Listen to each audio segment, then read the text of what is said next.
اردو عربی فارسی یونیورسٹی کا زوال، یہ دلخراش داستان ایک ایسی یونیورسٹی کی ہے جسے اردو عربی اور فارسی زبانوں کے فروغ اور ان کی اعلیٰ تعلیم کے لیے بڑے جوش و خروش کے ساتھ قائم کیا گیا تھا، لیکن تعصب اور تنگ نظری نے آج اس یونیورسٹی کو قابل رحم حالت میں پہنچا دیا ہے۔ آج ہم جس دور میں جی رہے ہیں وہاں اقلیتوں کی زبان، تہذیب اور معاشرت، اردو عربی فارسی یونیورسٹی بھی اسی سازش کا شکار ہوئی ہے۔ المیہ یہ ہے کہ اس کی بنیادی کھودنے کا کام انہی لوگوں سے لیا گیا ہے جن کے نام ان کے والدین نے اردو عربی یا فارسی میں رکھے تھے، لیکن وہ اپنے حقیر سیاسی مفادات کے لیے ان لوگوں کے ایجنڈے پر گامزن ہیں جو اس ملک سے اردو عربی فارسی زبانوں کا نام و نشان مٹانا چاہتے ہیں۔ یہ قصہ یوپی کی راجدھانی لکھنؤ کا ہے، جہاں گزشتہ ہفتے راقم نے کچھ وقت گزارا۔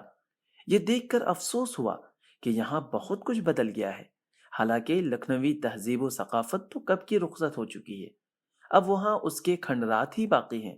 ایک زمانہ تھا کہ دنیا بھر میں لکھنوی تہذیب و ثقافت کے بڑے چرچے ہوا کرتے تھے، لوگ اسے دور دور سے دیکھنے آتے تھے، لیکن اب یہاں نہ صبح بنارس کے قصے ہیں اور نہ شام اودھ کے رنگینیاں۔ اگر سچ کہوں تو اس شہر کو سب سے زیادہ سیاست نے خراب کیا ہے، اور یہی اب اس کی اکلوتی شناخت بن گئی ہے۔ حالانکہ شہر میں ایسے لوگوں کی اب بھی کمی نہیں ہے جو اپنے شاندار ماضی کی روایات کو گلے لگا کر یہاں کے ادبی، تہذیبی اور ثقافتی زندگی کو تازہ کرنے کی کوشش کرتے ہیں، لیکن اجڑے دیار میں چراغ جلانے کا فائدہ ہی کیا؟ اس بار کا سفر سنگم فاؤنڈیشن کے دعوت پر تھا، جس نے اس خاکسار سمیت ادبی و سماجی زندگی کے چنندہ افراد کو اودھ رتن ایوارڈ سے سرفراز کیا۔ لکھنؤ میں ہمارا پہلا پڑاؤ خواجہ معین الدین چشتی یونیورسٹی تھا، جو شہر سے دور ہردوئی سیتاپور روڈ کے ایک غیر آباد علاقے میں واقع ہے۔ نہ جانے کب سے اس یونیورسٹی کو دیکھنے اور سمجھنے کا اشتیاق تھا، کیونکہ اردو، عربی اور فارسی سے ہمیں بچپن ہی سے لگاؤ ہے۔ ہم اس شوق کو لے کر خواجہ معین الدین چشتی یونیورسٹی میں داخل تو ہو گئے، لیکن ہمیں اس میں عربی اور فارسی تو کجا اردو کا بھی کوئی سائن بورڈ نظر نہیں آیا۔ وہاں موجود لوگوں سے معلوم کیا تو پتا چلا کہ اب اس یونیورسٹی کا نام اور کردار دونوں بدل دیے گئے ہیں۔ جس مقصد سے یہ یونیورسٹی وجود میں آئی تھی وہ کہیں پیچھے چھوٹ گیا ہے۔ سیاسی ریشہ دوانیوں کے نتیجے میں اب یہ یونیورسٹی طالع آزماؤں کا اکھاڑا بن گئی ہے۔ اس کے نام کے ساتھ اردو، عربی، فارسی کا لاحقہ ختم کر دیا گیا ہے۔ اب یہ خواجہ معین الدین چشتی لینگویج یونیورسٹی ہو گئی ہے۔ موجودہ حکمران چاہتے ہیں کہ یہاں اردو، عربی، فارسی ہی کیوں، دنیا کی تمام زبانوں کی تعلیم دی جائے۔ اگر ایسا ہوا تو واقعی یہ معجزہ ہی ہوگا، کیونکہ دنیا میں ایسی کوئی یونیورسٹی نہیں ہے جہاں تمام زبانوں کی تعلیم دی جا سکے۔ اس وقت دنیا میں کم و بیش 7,000 زبانیں بولی جاتی ہیں۔ اگر اس یونیورسٹی کو تختہ مشق بنانا ہی مقصود ہو تو بات دوسری ہے۔ اس یونیورسٹی سے اردو، عربی، فارسی کو ختم کرنے کی کوششوں کے پیچھے جو مقصد کار فرما ہے اس کی تفصیل میں جانے کی ضرورت نہیں ہے۔ سبھی جانتے ہیں کہ حکمران وقت اقلیتی فرقے کی زبان و تہذیب کو مٹانے اور ملک میں ایک رنگی قائم کرنے کے لیے کسی بھی حد تک جا سکتی ہے۔ خواجہ معین الدین چشتی لینگویج یونیورسٹی کی تاریخ کوئی بہت پرانی نہیں ہے۔ 2009 میں مایاوتی کے دور حکومت میں جب یہ یونیورسٹی قائم ہوئی تو اس کا نام کاشی رام اردو، عربی، فارسی یونیورسٹی رکھا گیا تھا، اور اس میں ان تینوں زبانوں کے ساتھ 13 دیگر عصری علوم کی تعلیم کا بندوبست تھا، یعنی اردو، عربی، فارسی کی لازمیت کے ساتھ یہ یونیورسٹی عصری علوم کے ایک منفرد ادارے کے طور پر وجود میں آئی تھی۔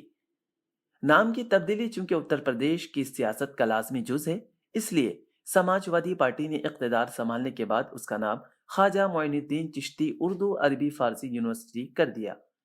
یہ ایک خوشگوار تبدیلی تھی، کیونکہ اسے ایک سیاست داں کے بجائے سرزمین ہند کی سب سے برگزیدہ شخصیت خواجہ اجمیری کے نام سے موسوم کیا گیا، جن کا مزار بلا تفریق مذہب و ملت سبھی کی عقیدت کا مرکز ہے۔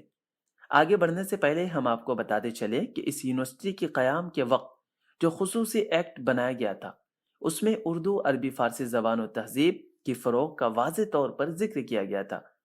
ساتھ ہی یہ بھی اختیار دیا گیا تھا کہ اتر پردیش میں جتنے بھی اقلیتی ادارے ہیں ان کو اس یونیورسٹی سے ملحق کیا جائے۔ یہی وجہ ہے کہ اس یونیورسٹی کے پہلے وائس چانسلر انیس انصاری نے تدریسی عملہ کے لیے ہی اردو عربی فارسی جاننے کو لازمی قرار نہیں دیا، بلکہ غیر تدریسی عملہ میں بھی انہی لوگوں کو ترجیح دی گئی جو ان زبانوں سے واقفیت رکھتے ہوں۔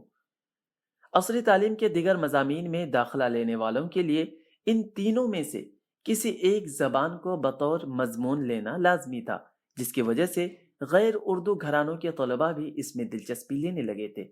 لیکن بعد کے وائس چانسلر مسعود خان کے دور میں یہ لازمیت ختم کر دی گئی۔ انیس انصاری کا کہنا ہے کہ یونیورسٹی کا سب سے زیادہ نقصان تیسرے وائس چانسلر محروق مرزا کے دور میں ہوا۔ انہوں نے ہی اردو عربی فارسی کی لازمیت کو ختم کرنے کے لیے ایگزیکٹو کونسل سے ایک قرارداد منظور کروائی۔ اس کے بعد ہی یونیورسٹی کے نام سے اردو عربی فارسی کو ہٹا دیا گیا اور اس کا لوگو بھی تبدیل کر دیا گیا۔ ابتدا میں اس لوگو میں مکافات عمل سے متعلق قرآن کی ایک آیت کو شامل کیا گیا تھا، جسے تیسرے وائس چانسلر نے حضرت علی سے متعلق ایک حدیث میں تبدیل کر دیا، اور اب اس حدیث کو ہٹا کر اس میں سنسکرت کا ایک اشلوک شامل کر دیا گیا ہے۔ قابل ذکر بات یہ ہے کہ جب تک اس یونیورسٹی کے نام میں اردو عربی فارسی شامل تھا، تب تک یہی پیغام جاتا تھا کہ یہ یونیورسٹی ان زبانوں کے فروغ کے لیے مخصوص ہے، لیکن اب ایسا نہیں ہے۔ حالانکہ یونیورسٹی میں اب بھی ان تینوں زبانوں کی تعلیم کا بندوبست ہے، لیکن اس کا بنیادی کردار اکثر تبدیل کر دیا گیا ہے۔ اس کے موجودہ vice chancellor professor NB Singh ہے۔ یونیورسٹی کو گزشتہ سال گورنر کی طرف سے ایک ہدایت نامہ موصول ہوا تھا کہ یہاں دنیا کی تمام زبانوں کی تعلیم دی جائے، جس سے اس کا دائرہ مزید وسیع ہوگا اور طلباء طالبات کی تعداد میں بھی اضافہ ہوگا۔